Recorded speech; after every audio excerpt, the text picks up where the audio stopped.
कि हनुमान यात्रा सबका सहारा लिया था, तो और मुख्यालय में भी आज राम और हनुमान आ गए हैं, तो ये कांग्रेस बदली बदली सी नजर आ रही है। और जरा डिफेंसिव खेलने वाली कांग्रेस आज ढोल नगाड़े, जो काम कभी बीजेपी के दफ्तर में अनुराग में देखते थे, वो यहाँ पर कांग्रेस के दफ्तर में देखते। लेकिन इस बीच राजस्थान की बात करें तो राजस्थान के कांग्रेस प्रदेश अध्यक्ष डोटासरा का अहम बयान सामने आया। सूबे में कांग्रेस की सरकार बनेगी, पूर्ण बहुमत की सरकार बनाएंगे, ये कांग्रेस पार्टी के प्रदेश अध्यक्ष डोटासरा का महत्वपूर्ण बयान। इससे पहले उनकी तस्वीरें सामने आई जब वो अपने कार्यकर्ताओं के साथ, अपने सहयोगियों के साथ मिठाई खाते हुए नजर आ रहे थे। तो आत्मविश्वास में कांग्रेस राजस्थान में नजर आ रही है, सुनिए जरा।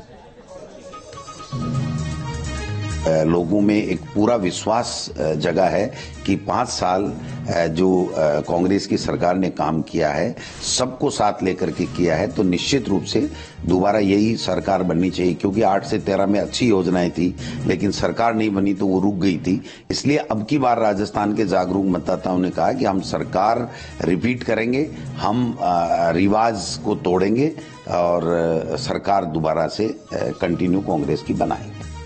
रिवाज बदलेगा ये कहा जा रहा है, क्योंकि ऑल्टरनेट सरकार वहां पर हमेशा रहती है।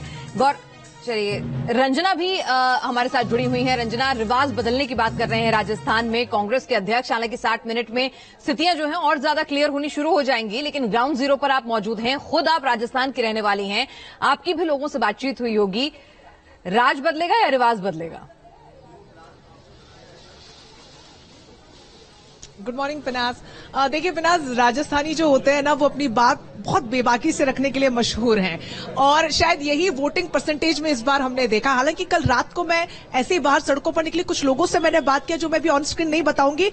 खुलकर उन्होंने बोला है कि किसकी सरकार आ रही, मतलब जनता भी पहले से आश्वस्त है, लेकिन हमें थोड़ा सा इंतजार करना होगा, क्योंकि मुहर अभी फाइनल लगी नहीं है। जयपुर में इस वक्त मैं मौजूद है, और जयपुर की खासतौर पर बात करें तो 19 विधानसभा सीटें आती हैं, और सबसे ज्यादा मतदाता यहां पर हैं, और 2 हॉट सीट यहां पर है। एक सिविल लाइन्स की, जिस पर प्रताप सिंह खाचरियावास ताल ठोक रहे हैं कांग्रेस की तरफ से, और पिछली बार भी कांग्रेस की ये सीट रही थी, और दूसरी जोटवाड़ा की सीट है। राज्यवर्धन सिंह राठौर, एक बड़ा चेहरा भारतीय जनता पार्टी इस सीट पर लेकर आई। हालांकि पिछली बार के विधानसभा चुनावों में सीट पर कब्जा कांग्रेस का रहा था, तो जो 2 कांटे की टक्कर है वो इन 2 सीटों पर देखने को मिलेगी, और नजरें इस पर है। बड़ा अपडेट यह है कि सबसे पहले जो काउंटिंग है वो सिविल लाइन्स में पूरी हो जाएगी, यानी कि वहां से तस्वीर साफ हो जाएगी, क्योंकि प्रताप सिंह खाचरियावास का एक अलग दबदबा है राजस्थान की राजनीति में, और खासतौर पर कांग्रेस की अगर हम बात करें। जोटवाड़ा की बात करें तो अंत में इसके रिजल्ट आएंगे, जो कि सबसे ज्यादा महत्वपूर्ण भी है।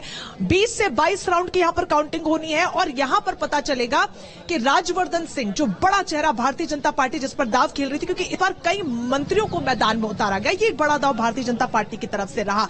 और इससे भी ज्यादा इंपॉर्टेंट पिनाज ये भी देखना है कि इस बार के चुनाव में महिलाओं ने पुरुषों से ज्यादा मतदान किया। हालांकि डिफरेंस बहुत छोटा है, लेकिन शुरुआत छोटे से ही होती है। शायद एक बड़ा मुद्दा लॉ एंड ऑर्डर का भी रहा होगा, जिसको लेकर बार बार विपक्ष जो है राज्य की सरकार को कटघरे में खड़ा कर रहा था, फिर चाहे वो महिलाओं के खिलाफ अपराध के मामले हो, रेप के मामले हो, छेड़खानी के मामले हो, अटेम्प्ट टू रेप के मामले हो।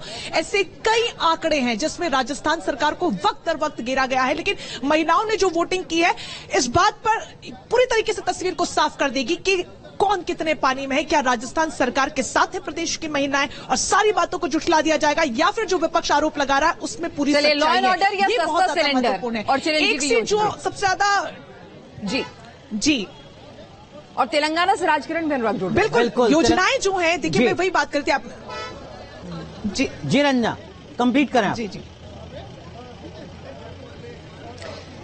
मैं ये कह रही थी, जैसे कि पनास ने कहा कि जो चुनावी वादे हैं और उसके अलावा जो लॉ एंड ऑर्डर रहा, और एक अशोक गहलोत जो कह रहे कि हमारी मुख्यमंत्री की जो पॉपुलैरिटी है वो काम कर जाएगी। लेकिन मैं यही बात सामने रख रही थी कि भारतीय जनता पार्टी इस बात का दम भर रही है कि चुनावी वादे जो हमने किए हैं और जो स्थिति राज्य में है वो जीत की दहलीज को पार करवाएगी। लेकिन अशोक गहलोत पूरी तरीके से आश्वस्त है कि राज कायम रहेगा। ठीक है, अशोक गहलोत को राज की उम्मीद है। राजकिरण का रुख करते हैं हमारे सहयोगी